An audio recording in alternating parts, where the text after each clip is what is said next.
What's the biz? What's the biz? Your boy D Dot from MajorMusicENT.com and IceBreakerRadio.com. Producers Corner. I'm gonna start doing these videos from time to time. Talking to everybody. First and foremost, shout out to all the artists that are subscribed to the channel and everybody that's on a mailing list for MajorMusicENT.com, as well as everybody that tunes into the Producers Corner on Monday nights. So the first part of the video I'm gonna get into is just from an artist standpoint, because I kind of do both myself. I'm mainly a producer, but I just happen to rap on the side. But I get a lot of questions on how can they get more of a following online or get their music heard online.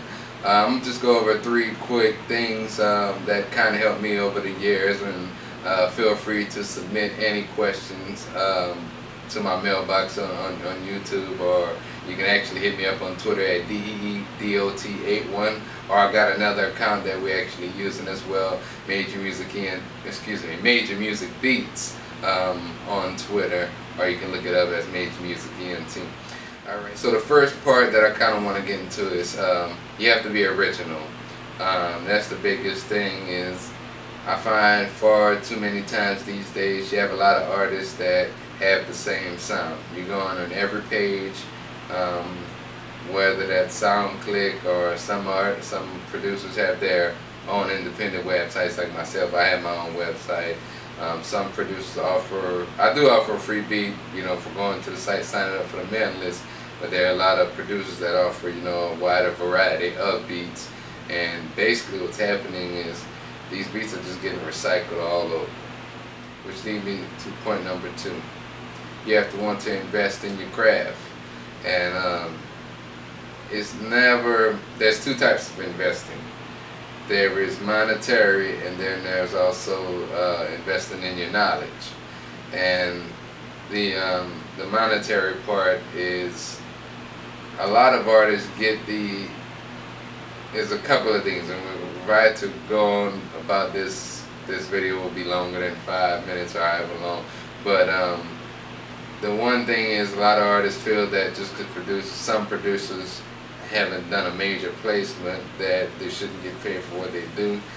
And then some of them just flat out don't want to pay for it. Then you got some of the people that they just, they might work a job and they're cutting it close, and we totally get that. But then there's several different things, such as studio time, production, promo, videos. There's a whole number of things out there that artists can invest in when you talk in terms of money. And it's not necessarily that you just put money in somebody's pocket, but in every type of avenue, money circulates. McDonald's, they put a commercial on TV about a new sandwich, and they paid to put the commercial on television. Why? To bring people in. So then the people who made the commercial for McDonald's, they made their profit. McDonald's lost money on it. But how does McDonald's get their profit back? I just mentioned that. They have the customers come in, buy the food, and then it's just an ongoing circulation. So that's pretty much the same thing in music, for example. And it's not just myself, but any other producer out here. Producers work hard. This stuff you see in studios, whether it's speakers, laptops, MIDI keyboards, audio interfaces, microphones, whatever that may look like, that had to be paid for with somebody's money. And I do understand both sides, but at the same time, once you're in business for this, and once people, it's a big domino effect, I guess you could say, because once producers and people within the industry see that you invest in yourself, then people are going to take you more seriously. But if you just upload a couple of tracks on YouTube and SoundCloud and SoundClick, and you're not really making any traction in terms of going above and beyond to get your exposure out there, then nobody's going to take you serious. And that's another part that comes into investing. Point number 3, I kind of touched on it briefly in point number 2, but that's just how to utilize where your music is mostly. First, let me actually kind of backtrack. So this is for the first part of part 3. I'm gonna kind of talk about in 2 parts.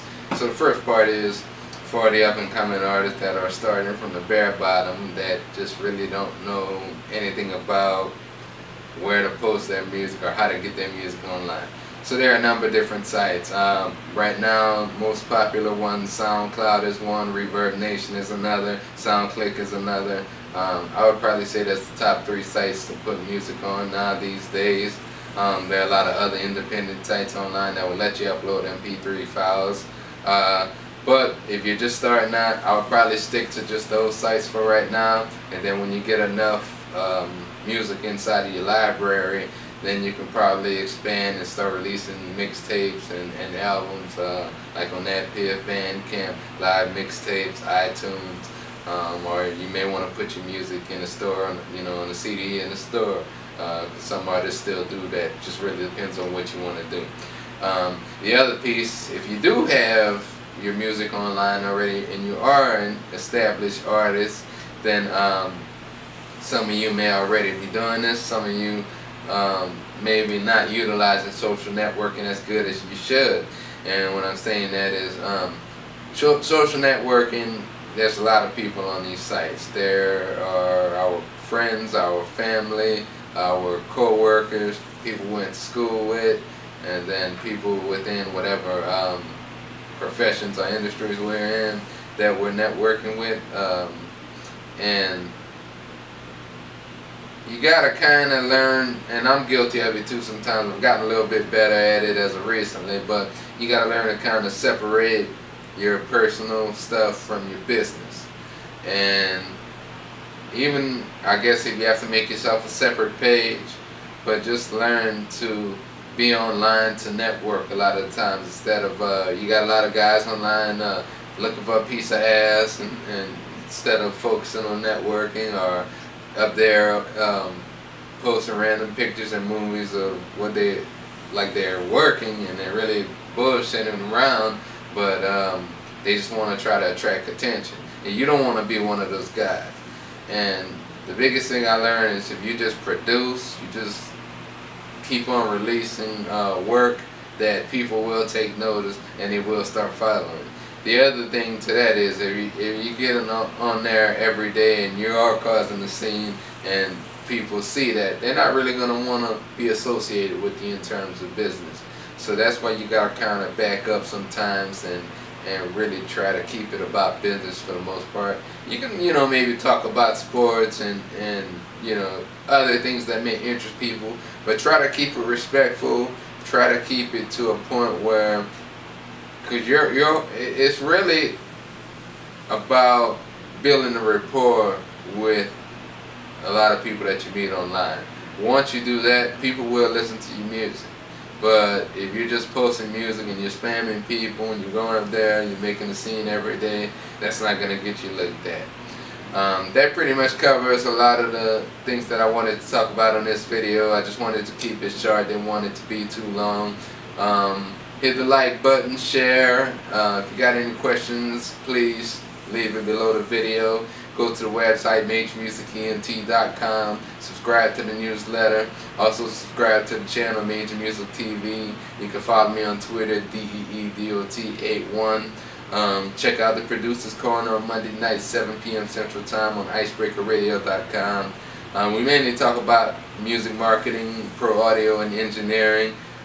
We just answer a lot of producer questions, but a lot of the content that we cover can actually help a rapper as well, because I know a lot of you guys are actually are rappers turning into producers. You make your own beats now. You're getting your home studio set up, so it's a great place to get some info. Shout out to the team: Big Rich, Trey, Corey, Chosen, and again, you know, appreciate all the support for Major Music ENT as well as the Producer's Corner. And stay tuned for the next video, and we are out.